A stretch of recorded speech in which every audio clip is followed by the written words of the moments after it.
In agriculture, all eyes are on the next farm bill, but it is important that farmers' voices are heard as the bill is being written.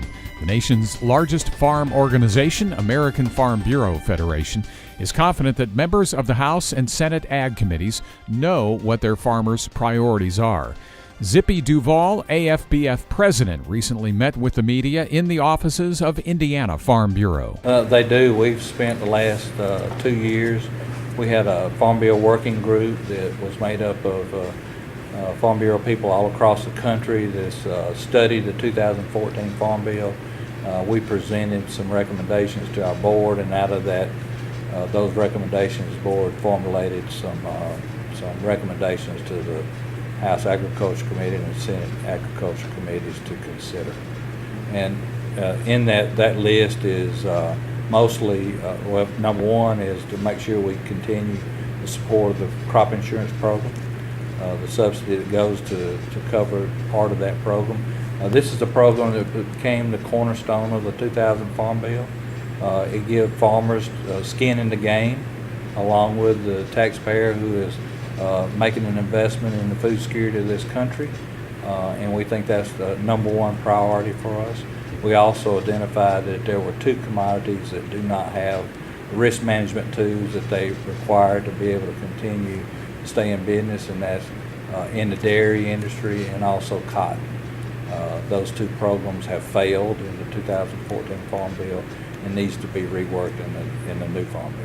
Does Duvall see debate around the nutrition title and potential delays as a result? I'm sure there'll be a lot of debate around that. I get asked a lot, do we support the nutrition title staying within the Farm Bill? Of course we do. I mean, providing a food security to our most needed people across this country is very important as American people and to our farmers and ranchers, and it brings makes the Farm Bill bipartisan. It gets both parties to the table to talk about something that's of interest to them, and that's about making sure that farmers are able to plant that next crop, giving them risk management tools to be able to survive a disaster, whether it be a natural disaster or whether it be fluctuation of commodity prices. And it also provides the ability to feed some very needy people across the country. Are you prepared for a fight with those who favor cuts in funding for crop insurance, which is so critical for farmers? I'm sure there are groups within Washington that are interested in making that happen. We know who those groups are. I won't talk about them, but they know we know who they are, and we gotta make sure that we have congressmen and senators that understand the importance of crop insurance. Crop insurance is one requirement by most lending institutions today, and it is important to have that risk management tool there for our farmers. Zippy Duvall with American Farm Bureau Federation. What's the status of tax reform? Well, it depends on what the news says tonight, I guess. But we're encouraged that they're moving forward.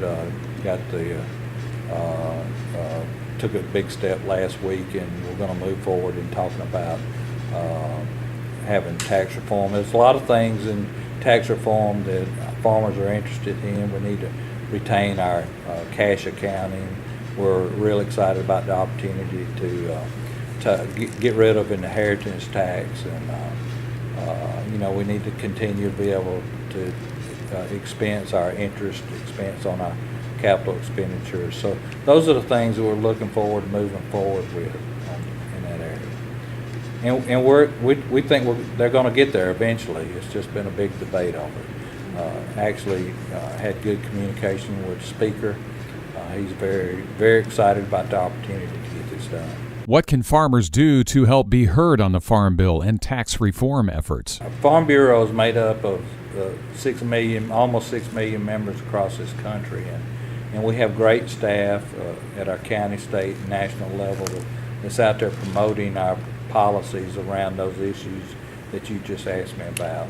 And we may do our work each and every day and talk about those issues and make recommendations based on our policies that our farmers have developed.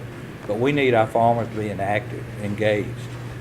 They need to understand that when they went to the ballot box and voted and sent people to Washington to run our country, that was not the end of their job. It was really the beginning of their job, and it's important for them to get on their computers or pick up their phone and communicate with this administration, the Secretary of Agriculture, and the House and Senate in Congress to make sure that they understand how these issues affect their farm, and to be engaged and constantly communicate with them week in and week out. And then when these congressmen and senators and other representatives come to their community and have town hall meetings, our farmers need to get off their tractors and out of their barns, and they need to be present. And they need to tell them what they need, and they need to stand behind these people that they've sent to Washington to work for them. We need to understand that, we don't work for Washington. Washington works for us. And our farmers need to seize this moment, because we have an atmosphere in Washington that wants to do the right thing. And around food, I think this administration, this Congress wants to do the right thing, but they won't do it without being pushed by the grassroots of this organization. That's our farmers and ranchers. So engagement is what's going to mean success. As NAFTA negotiations continue to make news, how would you like to see it all end? I think that we'll continue to negotiate the issues. Agriculture is not the big issue that's being debated. In our minds, we would like to do no harm and leave it alone. If there's certain areas they want to talk about, we've made several suggestions that we talk about maybe a couple of areas in agriculture, but it's been very successful for our American farmer. It's been good for our corn farmers.